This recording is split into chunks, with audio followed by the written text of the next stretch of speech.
కొన్నాము ఇలా తప్పుడు వానలు పడే పరిస్థితులున్నాయి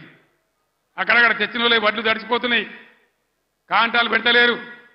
కొనుగోలు జరుగుతలేదు దాని మీద గవర్నమెంట్కు నియంత్రణ లేదు అందువల్ల దయచేసి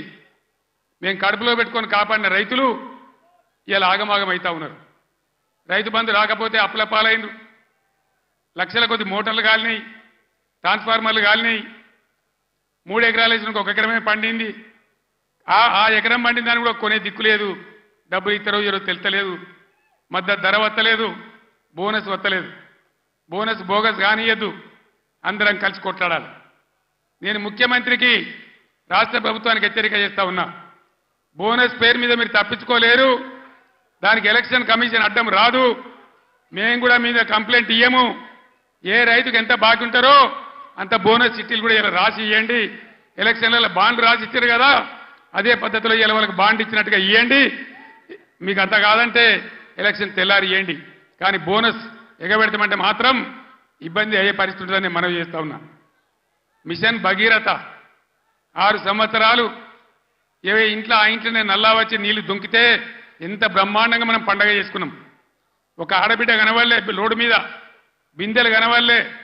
నీళ్ళ ట్యాంకర్లు కనవల్లే ఇవాళ ఏం గతి చేస్తా ఉన్నారు మళ్ళీ నీళ్ళ ట్యాంకర్లు ఎందుకు వస్తున్నాయి ఆ లంబాడి తండ బాయి పేరుందో నాకు తెలియదు ఆ బాయి చిమ్నీ బాయ్ అని మా ఇంటికే నీళ్ళు వస్తున్నాయని నేను పోయిన ఎలక్షన్లో లంబాడి తండాకు పోయి చెప్పింది మరి ఇవాళ మళ్ళీ ట్యాంకర్లు ఎందుకు వస్తున్నాయి మంచినీళ్ళకి ఎందుకు బాధ పెడుతున్నారు అంటే శాతగాని ప్రభుత్వం ఉంది అసమర్థులు ఉన్నారు ఉన్న వసతులు కూడా వాడుకోవత్తలేదు 9 ఏళ్ళు నడిచిన కరెంటు ఇయ్యత్తలేదు 6 ఏళ్ళు నడిచిన నల్లా నీళ్ళు ఇయ్యత్తలేదు రైతులను కాపాడే పరిస్థితి లేదు రైతు బంధించే పరిస్థితి లేదు ఈ విధంగా మళ్ళా మొదటికి తెస్తా ఉన్నారు ఎన్ని మాటలు మాట్లాడిను కళ్యాణ లక్ష్మి ₹1,00,000 కాదు తులం బంగారం ఇచ్చిన రాయనన్న ఒకింటికన్నా వచ్చిందా తులం బంగారం మరి ఇట్లే కూర్చుందామా నేను ఎక్కువ గంటల పట్టలు ఉపన్యాసం చెప్పా 10 నిమిషాల్లో ముగించుదాం ఏం జరుగుతుందో ఒకసారి ఆలోచన చేయండి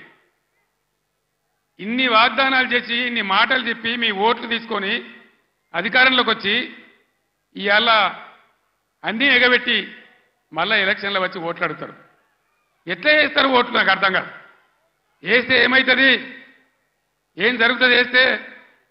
మేము ఎన్ని చెప్పి ఎన్ని అబద్ధాలు చెప్పినా మళ్ళీ మాకే గుద్దిండ్రని ఆయనతో ఏం లేకుంటే ఎగబెడతారు ఇలా ఉల్టా గుద్ది బీఆర్ఎస్ని గెలిపిస్తేనే బీఆర్ఎస్ మొత్తం ప్రభుత్వం మెడలు పంచుతుంది మీకు న్యాయం జరుగుతుంది తప్ప వేరే విధంగా జరగదని చెప్పి నేను తెలియజేస్తా ఉన్నా అందుకోసం ఒకటే మాట మీరు ఆలోచన చేయాలి ఇలా అనేకమైనటువంటి ఇబ్బందుల్ని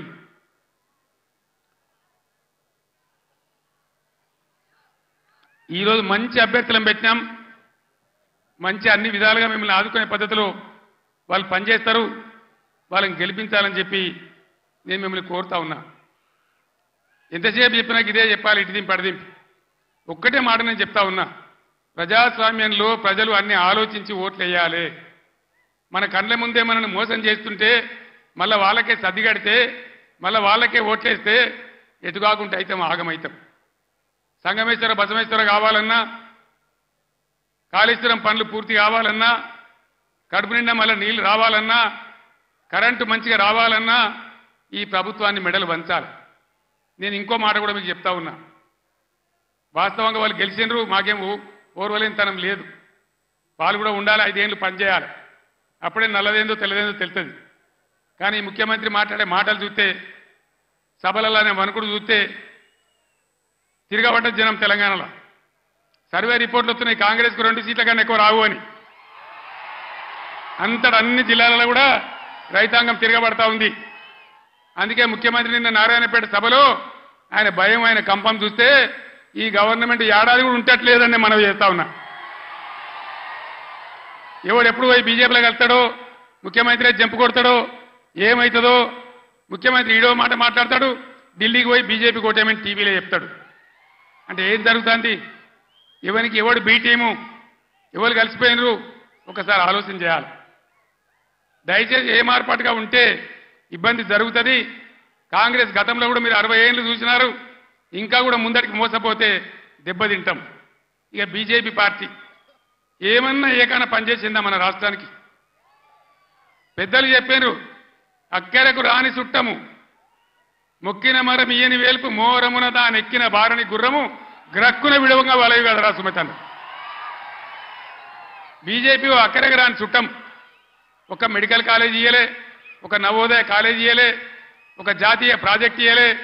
నేను స్టేజ్ ఎక్కుతుంటే హరీష్ రావు మాట్లాడుతుంటే నేను విన్నా, ఆయన అన్ని చెప్పిండు. అవన్నీ 100% కరెక్టు. బీజేపీకి ఓటేసినా మన మంజీరా నదిలో వారేసిన గంతే, అది ఎందుకు పనికిరాదని మనం చేస్తా ఉన్నా. యువకులు ఒక గాడుపుల వాడి కొట్టుకొని పోకుండా, పిచ్చి పిచ్చిగా గుడ్డిగా ఓట్లేయకుండా దయచేసి ఆలోచన చేయాలి. ఇవాళ తెలంగాణకు న్యాయం జరగాలంటే, తెలంగాణ హక్కులు కాపాడాలంటే, తెలంగాణ ప్రాజెక్టులు కంప్లీట్ కావాలంటే, మళ్ళా రైతాంగానికి మళ్ళా మేలు జరగాలంటే ఈ ఆగమాగం పార్టీలు కాదు. తెలంగాణ హక్కుల కోసం పేగులు దిగదా కొట్టాడే ఒకటే ఒక పార్టీ బీఆర్ఎస్ పార్టీ, గులాబీ జెండా. ఆ జెండా ఉన్న కారు గుర్తుని ఆదరించాలి. దయచేసి మీ అందరినీ నేను మళ్ళొకసారి కోరుతా ఉన్నా. ఇటు వెంకట్రామరెడ్డి గారు, మీరు కూర్చోండి అమ్మా, క్యాండిడేట్లు ఇంప్రూవ్ చేద్దాం. మీరు కూర్చోండి అమ్మా,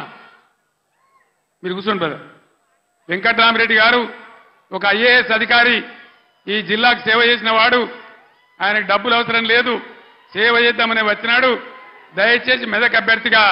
వెంకట్రామరెడ్డి గారి కారు గుర్తు కొట్టేసి గెలిపించండి. అనిల్ కుమార్ 2000 నుంచి బ్రహ్మాండంగా తెలంగాణ ఉద్యమం నుండి పోరాటం చేసిన బిడ్డ, బలహీన వర్గాలకు చెందిన బిడ్డ. ఆయన జైరాబాద్ పార్లమెంట్ నుంచి నిలబడ్డాడు. దయచేసి అనిల్ కుమార్ గారిని జైరాబాద్ పార్లమెంట్ నుంచి గెలిపించమని మిమ్మల్ని కోరుతూ, ఆగమాగమైతే అడిబడివైపోతాం.